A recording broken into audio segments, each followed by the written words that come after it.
what I am doing with my investments.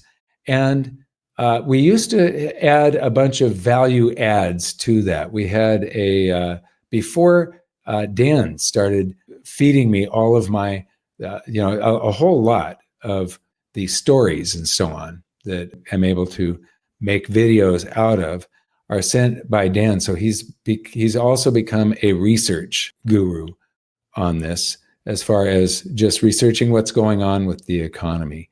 But we used to have a 2-minute update every day. So we were paying somebody to aggregate news and tell people what happened in the world that they didn't hear from the mainstream media.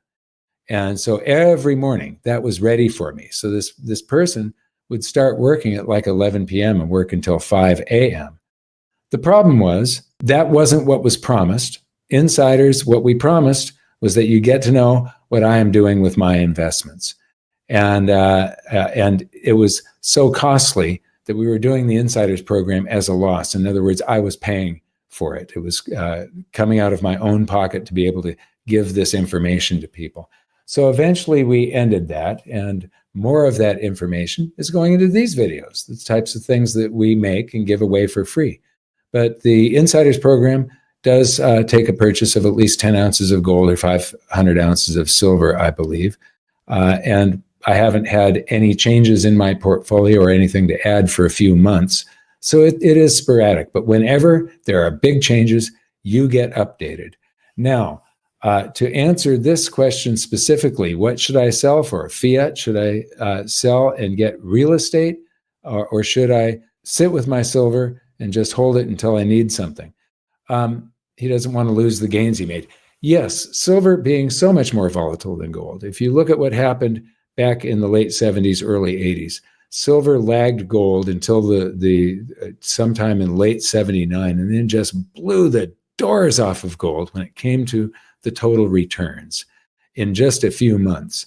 I believe history will repeat when it comes to that. There will be a point where gold is perceived as too expensive, and when the public starts shifting their preference to silver, which is what happened in 79, silver will blow the doors off of gold. We can't, these gold-silver ratios above 100 are just totally insane. That cannot last. And so at 100, if it drops to 25, you just got 4 times the performance of gold. If it drops to 20, you got 5 times the performance of gold. Now, what I am going to be watching, and something that we are planning to add to Insiders, is I have 22 different indicators that we still have to finish back testing, because a lot of them are common knowledge indicators. The Dow gold ratio, gold against the currency supply ratio, the gold silver ratio. Those are things that people know about, but there's a whole bunch of proprietary ones that I've come up with that we won't disclose until they become widely commented on. And then I get to say, oh, we've been tracking that for so many years. It's this ratio in our buy-sell indicator on the Insiders.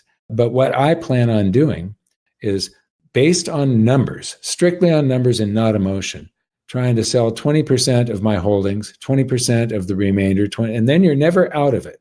And if gold doubles, the other 80% that you had, you make such gains on, it doesn't really matter that you sold.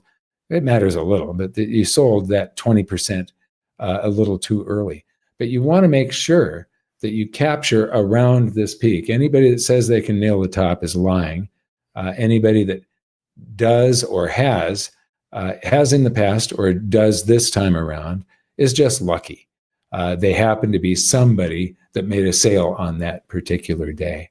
But what do you sell for? Well, if it looks like the dollar is still in trouble, what you want to do is ride your silver down to these low gold-silver ratios. When it hits 20, you may want to sell a percentage and convert it into gold, not into fiat currency or real estate or anything else yet. You want those to bottom and look for some sort of confirmation signal. Real estate is very slow, and so the confirmation signal, you can wait for a couple of years. You can wait a year for it or 2 years. It's not going to make a V bounce bottom.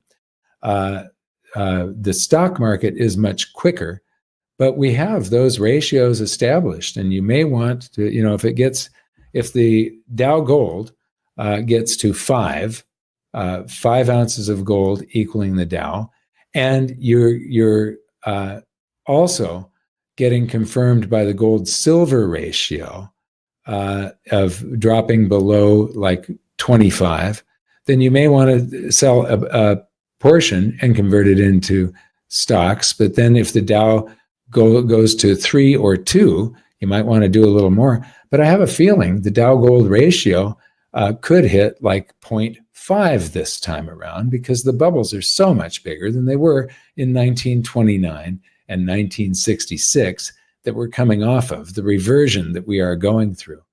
And so if it goes right now, I think we're at 12 to 1 or something like that. Do you know what the Dow Gold ratio is, Alan? It was about 12.5 when I looked the other day. Okay. So 12.5, if it goes to half, from this point forward, you're going to get 25 times more shares of stock for each ounce of gold that you own right now. So it's massive gains in wealth. There's that. You can convert to gold.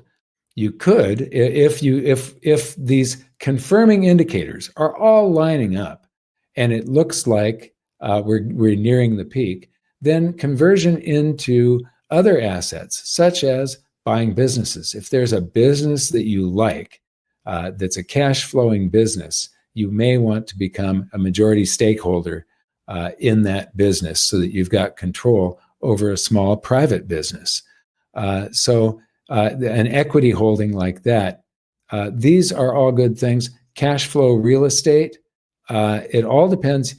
I will be, you and I, Alan, will be doing studies to try and determine what the most undervalued asset classes are in comparison to gold and silver. And so it may involve not going to fiat currency until you've got to convert it for the few days that you need it to buy that next asset class.